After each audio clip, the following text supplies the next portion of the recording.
আর অভিষেক বন্দ্যোপাধ্যায়ের টুইট, সেদিকে আমাদের নজর রাখতে হবে। এক্স হ্যান্ডেলে তিনি পোস্ট করেছেন সেবাশ্রয় প্রকল্পে সাফল্যে সকলকে অভিনন্দন জানিয়ে অভিষেক বন্দ্যোপাধ্যায় এক্স হ্যান্ডেলে পোস্ট করেছেন। অভিষেক বন্দ্যোপাধ্যায়ের সেই টুইট যেটা আপনারা দেখতে পাচ্ছেন, সেবাশ্রয় প্রকল্প এবং সেই প্রকল্পের সাফল্যে অভিনন্দন জানিয়ে এই টুইট, সকলকে অভিনন্দন জানিয়ে এই টুইট করেছেন অভিষেক বন্দ্যোপাধ্যায়। সেই এক্স হ্যান্ডেলের পোস্ট আপনারা দেখতে পাচ্ছেন।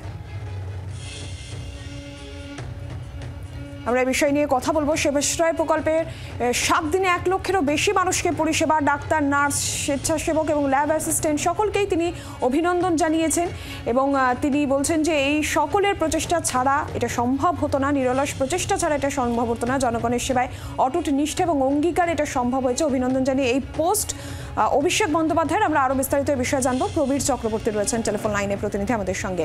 প্রবীর, কি জানা যাচ্ছে? অভিষেক বন্দ্যোপাধ্যায় এই সেবাশ্রয় প্রকল্পের সাফল্যে সকলকে অভিনন্দন জানিয়ে এই পোস্ট করেছেন এক্স হ্যান্ডেলে।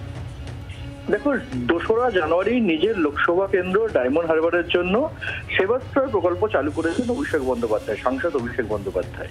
এবং 2রা জানুয়ারি ডায়মন্ড হারবার বিধানসভার জন্য শুধু প্রতিটি 7টি বিধানসভায় 10 দিন করে চলবে। 2রা জানুয়ারি থেকে 11 জানুয়ারি পর্যন্ত ডায়মন্ড হারবার বিধানসভায় এই সেবাশ্রয় সূচনা করেছিলেন অভিষেক। এবং সেক্ষেত্রে দেখা যাচ্ছে 7 দিনে 1 লক্ষ মানুষকে চিকিৎসা পরিষেবা দেওয়া হয়েছে এই সেবাশ্রয় যে ক্যাম্প, সেই ক্যাম্প থেকে, মেডিকেল ক্যাম্প থেকে। ডায়মন্ড হারবার বিধানসভা কেন্দ্রে প্রায় 1 লক্ষ মানুষকে 7 দিন ইতিমধ্যেই পরিষেবা দেওয়া হয়েছে। তার মধ্যে বেশ কিছু জটিল রোগ রয়েছে, বেশ কিছু মানুষকে হাসপাতালে ভর্তি করা হয়েছে।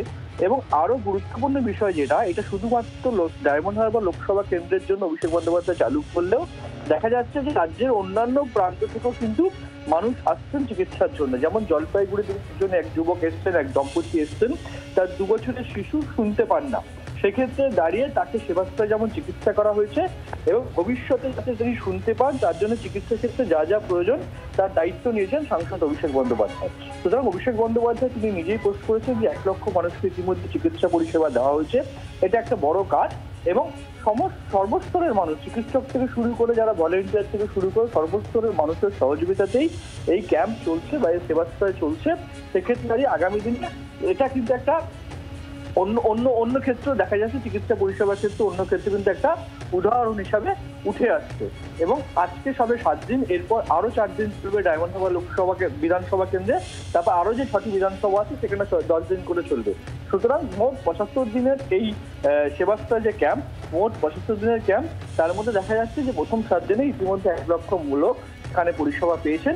আরো অনেক দিন বাকি রয়েছে। সেক্ষেত্রে দাঁড়িয়ে এই সেবাশ্রয় কিন্তু আগামী দিনে ডায়মন্ড হারবার মডেল, যেটা অভিষেক বন্দ্যোপাধ্যায় বারবার বলে থাকেন, সেই ডায়মন্ড হারবার মডেল কিন্তু আরো একটা নতুন বলা যায় বড় কর্মসূচি যুক্ত হয়েছে এবং একটা বড় সাফল্য পেতে চলেছে। নীলাঞ্জনা, ধন্যবাদ। প্রবীর। বাংলার আওয়াজ, বাঙালির আবেগ, জি 24 ঘন্টা।